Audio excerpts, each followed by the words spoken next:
evening, ladies and gentlemen. My name is Laura Burgess, and it's certainly a pleasure and a privilege to have you all here this evening for our inaugural Humanitarian Award. So this kind of dinner is really special to us. It's a hallmark for us, and we hope that you come back again and again for these gathering weekends.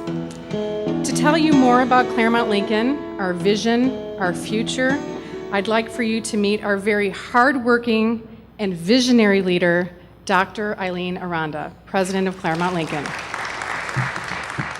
Thank you so much for joining us. Let me put things in context a little bit. Claremont Lincoln University is a nonprofit educational institution founded in 2010 in response to the hostility in the world. If you look at society today, it seems like intolerance is pervasive. When we started Claremont Lincoln, we focused on religion, and the thought was that we would, in fact, that would be what we would look at mostly. But as we began to look at the hostility in the world, it became clear that the hostility did not just revolve around religion. It revolved around ethnicity. It revolved around race. It revolved around socioeconomic status. It revolved around mindset. And we came to the conclusion that what the big problem was the way that we deal with differences. That we in our society tend to deal with differences as deficiencies, as liabilities, not as assets, not as creativity in its incipiency. And so it is the differences that Claremont Lincoln has addressed. We cannot continue to respond to differences with violence, with discrimination, and worst of all, with indifference. Tonight, we're going to give the Lincoln Award for Humanitarianism to Father Gregory Boyle and Homeboy Industries. And we have a special guest tonight, Jermaine Smith, who is going to accept the award for Father Boyle because he is very ill. I'd like to introduce you to Jermaine Smith.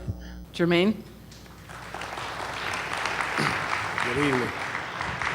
First of all, I would like to thank you guys for inviting us out. It's really an honor to be here accepting the award for Father Greg, because coming from where I come from, we just don't think that this exists.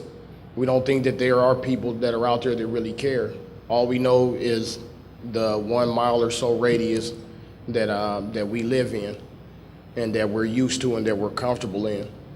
And, you just, all we see is police and jail cells and things like that. You just never see that there are actual people out there that care about our well-being and that care about people that are helping us. A little bit about myself. I grew up in foster care in boys' homes, detention centers, juvenile halls. At the age of 10, my mother slit her wrist and told me, "Look at what you made me do." The next day, I was the only one out of my 3 siblings that was sent into foster care. And I believe it was supposed to be for 3 to 6 months.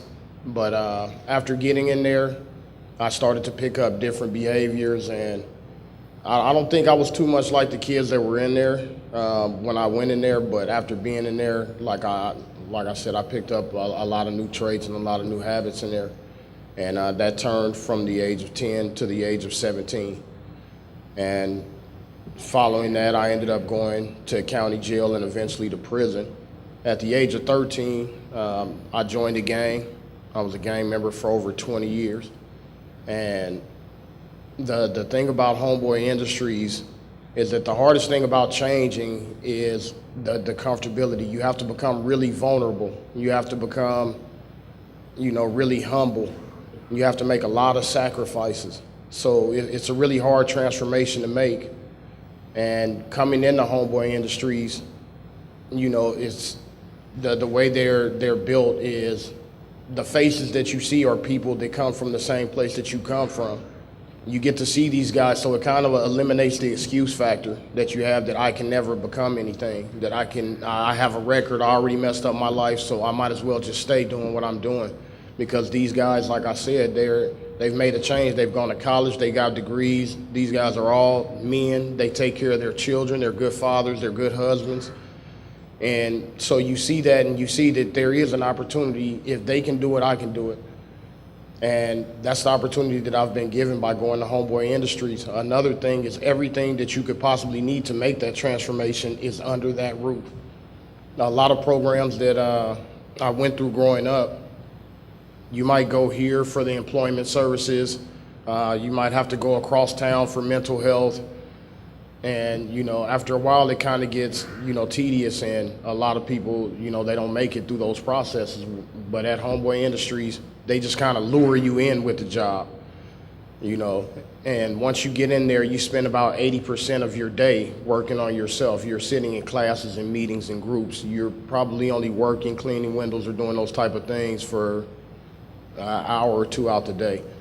And it's been a blessing, and thank you guys for having me out here tonight. Sorry I couldn't be Father Greg for you, but we appreciate it. Thank you. Thank you very much for being such an outstanding representative of Homeboy, and thanks to Father Greg for all that he does. The mission of Homeboy and the mission of Claremont Lincoln are pretty much the same, applying the golden rule. So thank you very much.